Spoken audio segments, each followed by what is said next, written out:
은퇴 후 현실 중산층 노인들 살 집이 없다. 대한민국의 비극. 낮고 진중한 목소리 여러분. 지금 이 순간에도 서울 어느 원룸에서 혼자 살고 계시는 70대 할머니가 있습니다.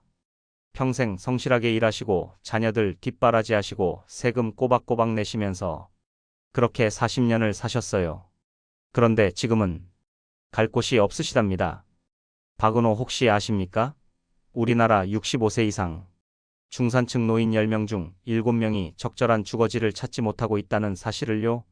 이게 무슨 말이냐면 너무 가난해서도 아니고 너무 부자도 아닌 바로 우리 부모님들 그리고 우리 자신의 미래 이야기란 말입니다. 이번 이야기가 궁금하시다면 화면을 2번 눌러 응원해 주시면 이야기가 시작됩니다. 박은호 안녕하세요. 사는 게 뭔데요의 박은호입니다. 오늘 다룰 주제는 정말 무겁습니다. 하지만 우리 모두가 반드시 알아야 할 이야기예요. 왜냐하면 이건 남의 일이 아니거든요. 바로 우리 자신의 미래, 우리 가족의 미래와 직결된 문제니까요. 오늘 이 영상 끝까지 보시면 아마 잠이 오지 않으실 겁니다. 하지만 반드시 알아야 할 진실이에요. 시작하기 전에 구독과 좋아요, 알림 설정 꼭 부탁드립니다. 이런 이야기일수록 더 많은 분들이 알아야 하니까요. 화면 서울 강북구 다세대 주택 앞 박은호 먼저 김영순 가명 72세 할머니 이야기부터 들어보겠습니다. 할머니는 30년간 회계사무소에서 일하시다 은퇴하셨어요. 남편분은 중견기업 과장으로 정년퇴직하셨고요. 평생 성실하게 살아오신 전형적인 중산층 가정이었죠. 김영순 할머니와의 전화 인터뷰 마이너스. 김영순 할머니 아나운서님. 전 정말 억울해요. 평생 남편이랑 열심히 일했어요. 세금도 꼬박꼬박 냈고 자식들 대학까지 보냈고 그런데 정작 나이 들어서는 살 곳이 없어요. 할머니, 구체적으로 어떤 상황이신지 말씀해 주세요. 저희 집은 전세로 살고 있었는데 집주인이 팔겠다고 하더라고요. 그래서 다른 데 알아봤는데 전세금이 너무 올랐어요. 예전에 2억이었던 게 지금은 4억. 우리 같은 사람들이 어떻게 감당해요? 그럼 공공임대는 어떠셨나요? 그것도 신청해 봤어요. 그런데 저희 연금이 월 150만 원 정도 되거든요.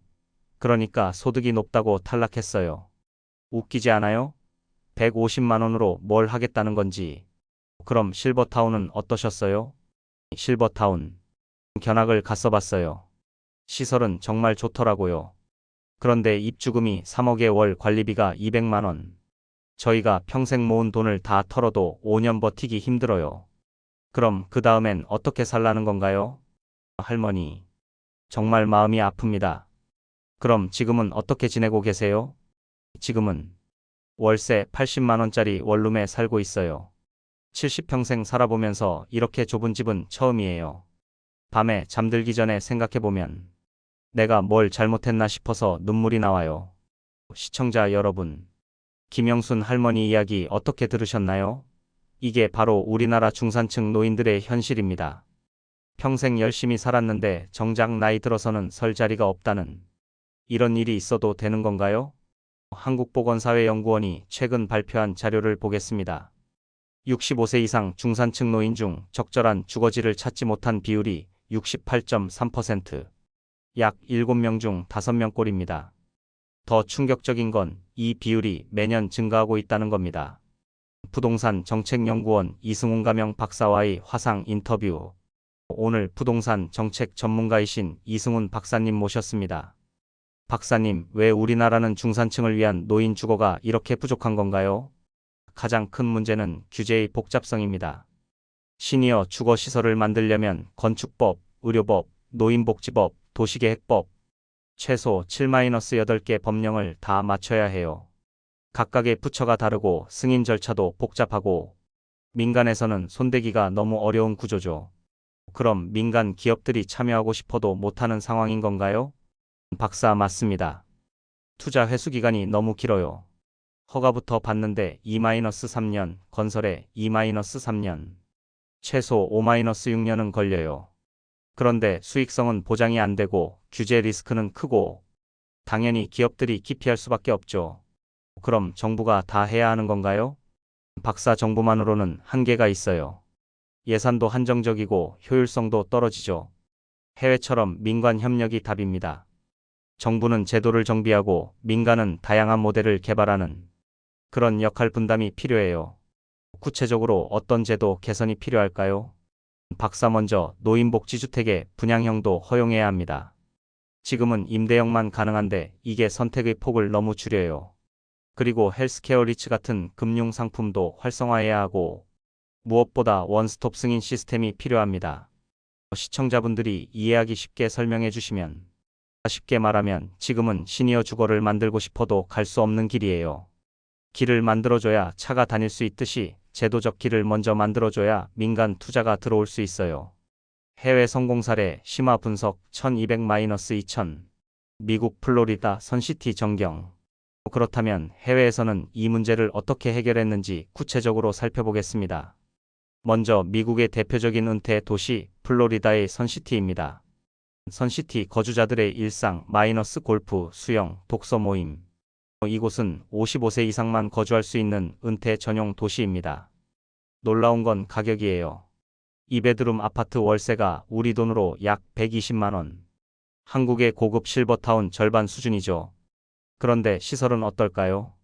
선시티 내 골프장, 수영장, 도서관, 병원 등 27홀 골프장, 올림픽 규모 수영장, 도서관, 종합병원까지 하나의 완전한 도시예요.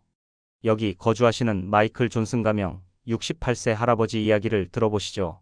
마이클 존슨과의 화상 인터뷰 마이너스. 마이클 존슨 저는 은퇴 전에 교사였어요. 중산층이죠. 여기 온 지 3년 됐는데 정말 만족해요. 가격도 부담스럽지 않고 또래 친구들과 함께 생활하니 외롭지도 않아요. 가장 좋은 점이 뭔가요? 선택권이 있다는 거예요. 독립적으로 살고 싶으면 혼자 살 수 있고 도움이 필요하면 케어 서비스도 받을 수 있고 내 상황에 맞춰 조정할 수 있어요. 일본의 사례도 주목할 만합니다. 일본 도쿄 서비스형 고령자 주택. 일본에는 서비스형 고령자 주택이라는 게 있어요. 소득 수준에 맞춰 3-4단계로 나뉘어 있고 우리나라 중산층도 충분히 부담할 수 있는 수준입니다. 여기 거주하시는 다나카 요시코 가명 71세 할머니 말씀 들어보시죠. 여기는 제 수입에 맞는 집이에요. 너무 비싸지도 않고 혼자 살 때보다 훨씬 안전해요. 무엇보다 24시간 응급 상황에 대비할 수 있어서 마음이 편해요. 핵심은 다양성입니다. 소득과 건강 상태, 개인 취향에 맞춰 고를 수 있는 옵션이 많다는 거죠. 독일의 사례는 더욱 흥미롭습니다. 독일 베를린의 세대통합형 주거단지. 독일에는 세대통합형 주거라는 모델이 있어요. 젊은 가정과 노인 가정이 같은 단지에 살면서 서로 도움을 주고받는 거죠. 젊은 부모는 아이 돌봄을 도움받고 노인은 외로움을 덜고 정말 아름다운 공동체예요. 여기서 살고 계시는 마르가렛 밀러 가명 69세 할머니는 이렇게 말씀하셨어요. 마르가렛 할머니 인터뷰 마이너스. 여기서는 혼자가 아니에요. 아래층에 사는 젊은 가족의 아이가 매일 인사하러 와요. 저도 그 아이에게 독일 전통 요리를 가르쳐주고 서로가 서로에게 도움이 되죠. 이런 모델들의 공통점이 뭘까요? 바로 노인을 보호받아야 할 대상으로만 보지 않는다는 겁니다. 지역사회의 중요한 구성원, 경험과 지혜를 가진 자산으로 본다는 거죠. 한국의 암울한 현실 마이너스 통계와 사례. 한국 시니어 주거 현황. 그럼 우리나라 현실은 어떨까요? 통계청 자료를 보면 정말 심각합니다. 65세 이상 노인 가구 중 60%가 주거비 부담을 호소하고 있어요. 특히 월소득 200-400만 원 구간, 즉 중산층에서 이 비율이 가장 높습니다. 박정수 가명 69세 할아버지와의 인터뷰. 저는 35년간 대기업에서 일했어요. 부장까지 했죠. 그런데 은퇴하고 나니 갑자기 중간층이 됐어요. 공공임대에는 소득이 높다고 안 되고 실버타운은 너무 비싸고 정말 애매한 위치에 있는 거예요. 할아버지, 가장 답답한 부분이 뭔가요? 박정수 할아버지 선택권이 없다는 거예요. 미국이나 일본처럼 내 상황에 맞는 집을 고를 수가 없어요. 그냥 참고 사는 수밖에. 이게 맞나 싶어요. 더 안타까운 건 이런 분들이 점점 늘어나고 있다는 겁니다. 베이비 부머 세대 은퇴 현황. 1955년부터 1963년 사이에 태어난 베이비 부머 세대. 약 712만 명이 지금 은퇴하고 있거나 곧 은퇴할 예정입니다. 이분들 대부분이 중산층이에요. 그런데 이분들이 갈 곳이 없다는 거죠. 서울 시니어 주거시설 현황 지도. 박은호 현재 서울에 있는 시니어 주거시설을 지도로 보면 강남, 서초, 송파 등 부유한 지역에만 몰려 있어요. 그것도 대부분 고가의 실버타운이죠. 일반 중산층이 갈 만한 곳은 거의 없어요. 이 상황을 가장 잘 보여주는 사례가 있습니다. 경기도 성남시 분당구 실버타운 단지. 분당에 있는 한 실버타운인데요. 입주 대기자가 2,000명이 넘습니다.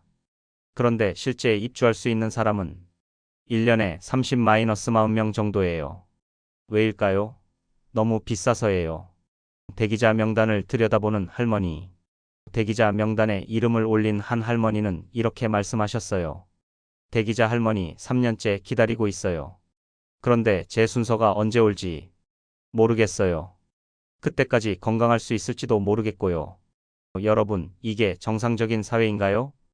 평생 열심히 살아온 어른들이 나이 들어서 집 걱정해야 하는 게 맞나요? 해결책과 미래, 비전. 화면 최근 시범 운영 중인 경기도 성남 중간형 시니어 하우징. 그럼 해답이 없는 걸까요? 아닙니다. 희망은 있어요. 최근 경기도 성남에서 시범 운영 중인 중간형 시니어 하우징을 보시겠습니다. 화면 시설 내부 마이너스 깔끔하지만 화려하지 않은 인테리어. 박은호 여기는 입주금 1억 2천만 원, 월 관리비 85만 원입니다. 기존 고급 실버타운의 절반 수준이죠. 거주자 최순자 가명 69세 할머니 이야기를 들어보겠습니다. 최순자 할머니와의 인터뷰. 여기 와서 정말 행복해요. 너무 비싸지도 않고 혼자 살 때보다 훨씬 안전하고 무엇보다 비슷한 또래분들과 함께 있으니 외롭지 않아요. 박은호 어떤 부분이 가장 만족스러우신가요? 24시간 응급콜 시스템이 있어요. 밤에 갑자기 아프면 혼자 살 때는 정말 무서웠거든요. 그리고 공동식당도 있어서 원하면 함께 밥도 먹고 소외감이 많이 줄어들었어요. 이런 모델의 핵심은 적정 가격과 적정 서비스의 균형입니다. 모든 걸 다 갖춘 호텔식이 아니라 꼭 필요한 것만 갖춘 실용적 모델이죠. 국내외 시니어 주거비용 비교. 전문가들은 이런 중간형 모델이 답이라고 입을 모아 말합니다. 하지만 확산되려면 제도 개선이 선행되어야 해요. 최근 국회에서도 관련 법안들이 발의되고 있습니다. 시니어 주거 특별법, 헬스케어 리츠 활성화 방안 등. 하지만 아직 통과되지 못하고 있어요. 왜일까요? 정치평론가 김정민 가명 박사와의 인터뷰. 김정민 박사 정치적 우선순위가 밀려 있어요. 노인 문제는 표가 안 된다는 인식이. 하지만 이건 잘못된 생각이에요. 지금 50대 이상이 전체 유권자의 40% 이상이거든요. 그럼 우리가 할 수 있는 일이 있을까요? 목소리를 내야 해요. 지역구 국회의원에게, 지방자치단체에게 이 문제의 시급성을 알려야 합니다. 정치인들이 모르는 게 아니라 우선순위에 밀려 있는 거거든요. 개인적 대비책과 실천 방안. 가족이 함께 앉아 진지하게 대화하는 모습. 그럼 제도가 바뀔 때까지 우리는 손 놓고 기다려야 할까요? 아닙니다. 지금부터라도 할 수 있는 일들이 있어요. 첫째, 가족 간 솔직한 대화입니다. 부모님은 어떤 노후를 원하시는지, 우리는 어떻게 도울 수 있는지. 이런 대화를 미루면 미룰수록 선택의 폭이 줄어들어요. 노후 자금 계획표. 박은호 둘째, 현실적인 자금 계획을 세우세요. 막연한 불안보다는 구체적인 숫자로 계산해 보는 거예요. 내가 원하는 노후 생활에 실제로 얼마가 필요한지. 그래야 대비할 수 있어요. 셋째, 지역사회에 관심을 가지세요. 우리 동네에는 어떤 시니어 시설이 있는지, 앞으로 어떤 계획이 있는지 정보를 미리 파악해 두는 거죠. 넷째, 정치적 참여입니다. 지역구 국회의원에게 건의하고 지방선거 때 공약을 확인하고 우리의 목소리를 내야 해요. 침묵하면 아무것도 바뀌지 않습니다. 희망적 메시지와 클로징. 서울 한강에서 산책하는 노부부. 시청자 여러분, 오늘 이야기 어떻게 들으셨나요? 무겁고 답답한 현실이지만 저는 희망을 봅니다. 왜냐하면 문제를 알았으니까요. 문제를 아는 게 해결의 첫걸음이거든요. 김영순 할머니가 다시 등장. 김영순 할머니 박 아나운서님, 오늘 방송을 준비하면서 저만 이런 고민하는 게 아니라는 걸 알았어요. 혼자가 아니라는 게 조금 위로가 되네요. 맞습니다, 할머니. 우리는 혼자가 아니에요. 이 문제로 고민하는 사람이 수백만 명이에요. 그렇다면 우리의 목소리도 수백만 개죠. 여러분, 나이 든다는 건 부끄러운 일이 아닙니다. 오히려 영광스러운 일이죠. 긴 세월을 살아오면서 쌓은 지혜와 경험. 그런 분들이 존중받으며 편안하게 살 수 있는 곳 당연히 있어야 하는 거 아닐까요? 오늘 이 영상을 보신 모든 분들께 부탁드립니다. 여러분의 부모님께 안부 인사 한 번 더 드리시고 어떤 노후를 원하시는지 물어보세요. 그리고 우리 사회가 더 살기 좋은 곳이 되도록 작은 관심부터 시작해 보시길 바랍니다. 댓글 참여, 유도 그래픽, 댓글로 여러분의 이야기도 들려주세요. 여러분 부모님은 지금 어디서 살고 계신지, 어떤 고민을 하고 계신지, 그리고 여러분 자신은 어떤 노후를 꿈꾸고 계신지요. 여러분의 이야기 하나하나가 변화의 씨앗이 됩니다.